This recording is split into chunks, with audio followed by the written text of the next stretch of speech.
Greetings, ladies and gents, and welcome to this latest narration of the web series Accidentally Adopted. If you're new to the series, there is a playlist listed down below in the description, and as always, I hope that you enjoy. Part 4, Chapter 9. Mission Log 6, Date 165, Name Gregory George. Mission, Planetary Rescue. Mission Objective, Rescue Linus from unknown hostiles connected to a shady lawyer. Linus located on planet. Shuttle company name determined, Shuttle by Green. Gang identified. Gang headquarters identified. Likely information vector identified. Information vector obtained. Large number of gangers in hiding. Linus has escaped. Linus secured. Linus has rescued other kidnapped victims. Exfiltrate Linus and other kidnapped victims. Linus and hostages rescued. Objective complete. Eliminate or neutralize all hostiles. One hostile neutralized non-lethally. 1 hostile eliminated. 6 hostiles eliminated. 1 potential hostile neutralized. 8 hostiles eliminated. 9 hostiles neutralized. 3 potential hostiles neutralized. 53 hostiles eliminated. 8 hostiles neutralized. 58 hostiles eliminated. 9 hostiles neutralized. 224 hostiles eliminated. 215 hostiles neutralized. 1 lieutenant captured. 43 hostiles eliminated. Lost count of neutralized hostiles. 12 lieutenants captured. 1 shot caller captured.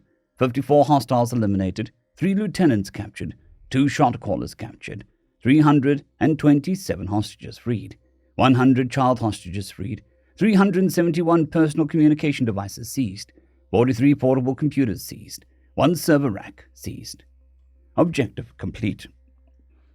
Teach the criminal elements a lesson. 1 example provided, 1 demonstration provided, 3 demonstrations provided, 9 examples provided, 5 demonstrations provided, 8 examples provided, 2 demonstrations provided, 9 examples provided, 2 messengers sent, 13 demonstrations provided, 55 examples provided, 24 messengers sent, 1 responsible party acquired, mass surrenders have begun, 13 responsible parties acquired, 4 responsible parties eliminated, 5 responsible parties acquired. Mission parameters. Minimize collateral casualties. Minimize collateral property damage. Evade detection by station security. Minimize station damage. Protect allies. Potential action plan.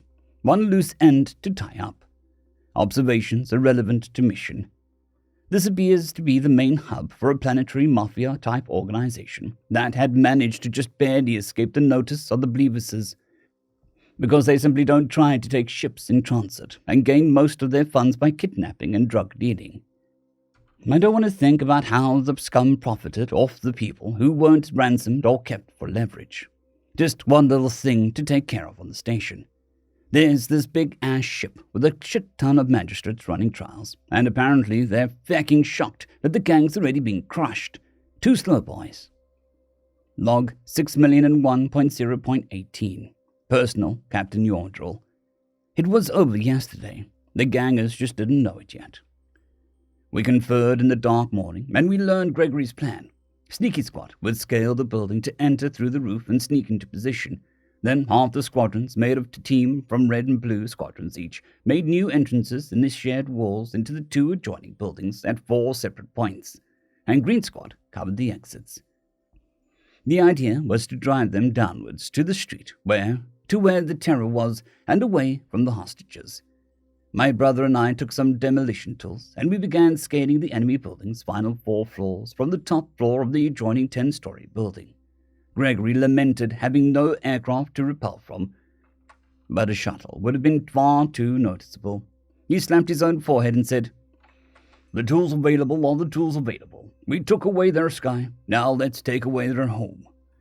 The lock on the roof access door was a pitiful thing. But then again, almost all locks are pitiful things to a portable plasma cutter. "Are you well to do this? Wouldn't you rather take a position to watch over us?" Quindram asked as the door swung open. Gregory signed, "From now on, sign only. We want to be undetected as long as possible. This is within my training and experience, and I cannot effectively cover you while you're inside the building." He nodded, and we filed into the door and flowed down the stairs like smoke. Room by room, we checked the MP2 floors. Then, on the 13th floor, we found our first high-security door. It was in a hall with 15 such doors on each side, obviously meant for high priority, difficult to contain hostages. Yemdril and I went to work, and while the others stood watch. It had been a while since I had cause to thank my father for more than my raising, but for the skill I learned under him. This was a different kind of rescue than our tug did, but no less crucial. We instructed the hostages to make their way to the top floor and hide, as the buildings would soon become violent. Unsurprisingly, they were more cooperative than the dolls had portended.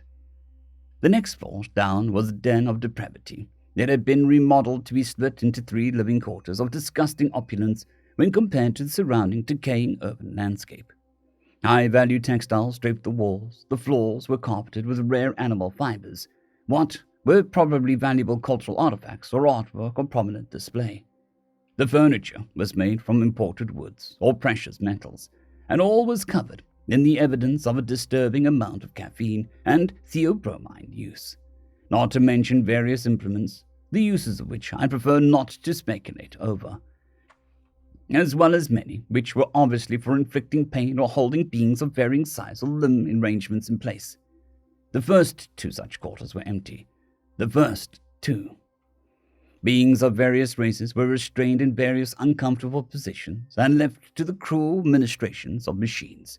Others were lounging under the influences of caffeine powder or theobromine, such that they were in a stupor as we checked the rooms for threats.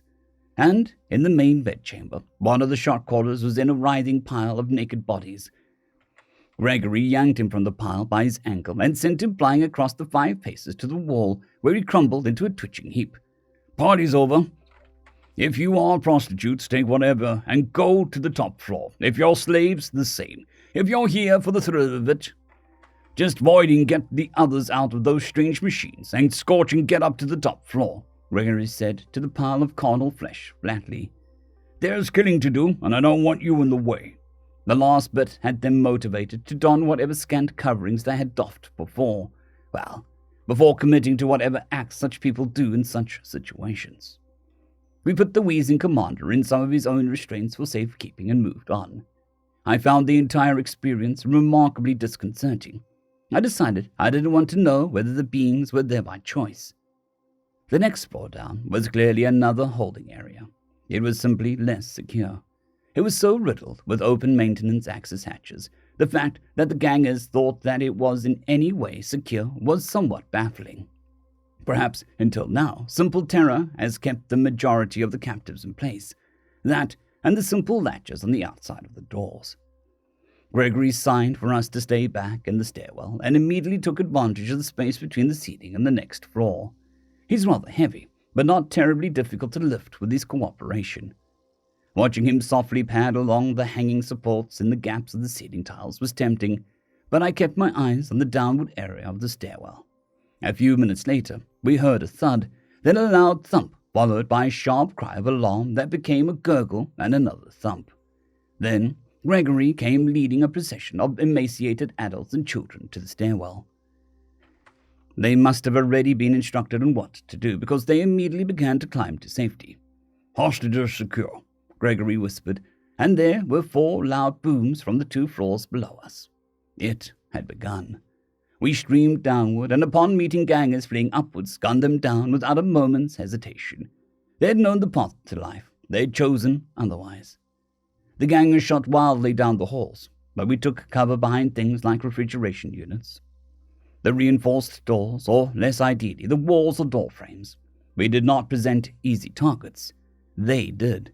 Truth be told, Red Squad took the lead and, with the help of Blue Squad's demolitions equipment, consistently outflanked the gangers. We allowed them to flee towards the street until they were pinned between us, and Green Squad waiting outside the single exit we had managed to herd them towards. Green Squad had already taught some of them the folly of flight. "Lay down your weapons, place your hands on your heads, and walk outside if you want to live," Gregory told them. Those still alive complied. I hope to the stars I never need to take up duty like this again. Dear Diary, Daddy and Greg are finally home. I feel like I set down a really heavy weight that I was carrying all this time. I hugged them so tight, and I didn't want to let them go. There was just a little more work to do before we go, and Mom is trying to figure out if we even know where our next port of call will be, so she can fill the cargo bays accordingly.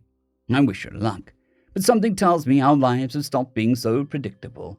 I've heard rumblings that we will hold a formal welcome for the away team, since what they achieved was pretty amazing. There's even a rumor that the Lord Justicar wants to give our Master-at-Arms a Nova. Stars. Speaking of rumors, I heard that the Lord Justicar was surprised to hear that we were already done catching the gang's entire leadership structure. Apparently, they were still busy getting their teams made. Well, I guess Sneaky could have just come home after rescuing Yoiv and just left the rest to the others. Like it's physically possible. There are some things I want to talk over with him, but I think it's better to leave him and Yoiv be. Yoiv has been clinging to Greg and Daddy since they got back. The poor guys probably want to bathe and sleep, but that's not an easy task when Yoiv just won't let go. It's fine. A few hours of smiling won't kill anyone.